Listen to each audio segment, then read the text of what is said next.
We've got this first session here, Key Principles and Roles of Private Equity, Introduction to Private Equity. So where do we start? What's on the menu for this little section? We've got a high-level review of the market for private equity. We're going to talk about how private equity works, basically, and also how buyouts work. And this is a chance to unpack any jargon that you guys haven't seen. Please interrupt and pitch in. The first thing is a space in your packs here for thinking about, talking about, writing some notes on how private equity firms make money. Matt, have you got any thoughts? How do private equity firms make money? Buy low, sell high. Buy low, sell high. David, buy low, sell high? Strip out as much cash as possible along the business. Let's talk about that. I think buy low, sell high is probably... Buy low, sell high is probably about as accurate a description as we can get. What are they going to do? Here's the space in your packs here. You've got some space to write this. Buy low. Let's imagine that... I'll tell you what, let's use an analogy to start with. Buy low. We're thinking about an analogy between what private equity firms do and real life. Ollie, in the olden days, you could buy a house and expect to sell it in a little while and maybe make some money on that house, yeah? What's the property market doing at the moment, do you think? Flagging, isn't it? So I'm not sure that this is a good analogy. What's the market for buying and selling businesses doing at the moment? Well, there's been a lot of uncertainty, hasn't there? So maybe it is a good analogy to use. But in the olden days, what you could have done is bought a flat in London. I don't know how much you'd pay nowadays, but perhaps a long time ago when I first came to London, you could buy a flat probably for £100,000. Wouldn't probably even get you to the front door now, would it? But here we go. Let's imagine we're buying a flat for £100,000, or we're buying a business for 100 million, or whatever our valuation is. And we're going to hope to do what Matt's suggesting we would do: buy low, sell high. So Ollie, let's imagine that we'd sold that business or that flat. That's what we're trying to do with private equity, trying to buy low, sell high. That's probably the best description that we could have of it. But let's learn about some things which are specific to private equity. Again, a little test for my guys this morning. Over what kind of time frame? You might have heard this before. David, I'll ask you, what sort of time frame would private equity be expecting to sell over? You've heard that phrase. They often talk about a 3 to 5 year time horizon. Okay, so that's one of the things they're looking to do, is turn these businesses around quite quickly, as well as making sure we know about time frames. What's affecting that, or what's happening to that time frame? This is the olden days, Ollie, that we're talking about here. The olden days, buy low, sell high. It all works according to plan. You sell over that 3 to 5 year horizon. David, what's happening at the moment, do you think, to that time horizon? The 3 to 5 years is becoming 5 plus. That's absolutely right. The time frame for exits is extending, isn't it? Is extending.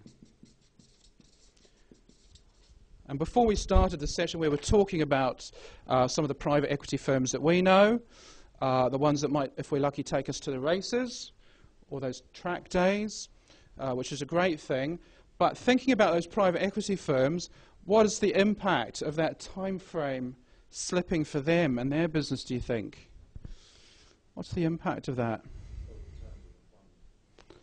It makes it much harder for them to get their return, isn't it? Okay, one of the things we'll talk about in this session is private equity fees and how they earn their money, but it's harder for them to get a return. Matt knows this. It's all about buying low, selling high. It's all about that. But of course, if those time frames are being pushed out, it's much harder for private equity to get their returns. Ollie, what do you think's been stretching those returns? What's been the main force that's made it difficult for private equity firms to sell in that three?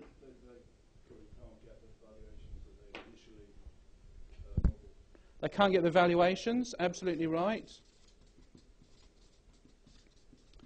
Essentially what's happened is the market for buyers of private equity businesses has dried up, isn't it? The market for buyers has dried up. And we know that part of what's caused that is the credit crunch, isn't it? The credit crunch and the lack of debt available for acquisition. Okay, so lack of debt for acquisition. All right, so we're talking about what private equity firms are doing. We know that one of the trends that's affecting the market is the time frames over which they can sell. That's all stretching out because of the credit crunch, because of the lack of availability of debt. Let's think about some other things that are affecting private equity. I'll tell you what we could do is we could look quickly at the impact of leverage. And I know I've got a reasonably advanced group this morning. In the good old days, Ollie, on your London flat, what kind of mortgage could you get if you're buying a flat for 100,000? What percentage of that price could you? 90% mortgage, on the basis that you would be a good safe bet for the bank, and you'd be a good risk, and I'd lend you 90% of that 100,000. That's a bit harder today, isn't it? And I've got to be honest, in the good old days for companies, I don't think you could ever have got a 90% mortgage on a company.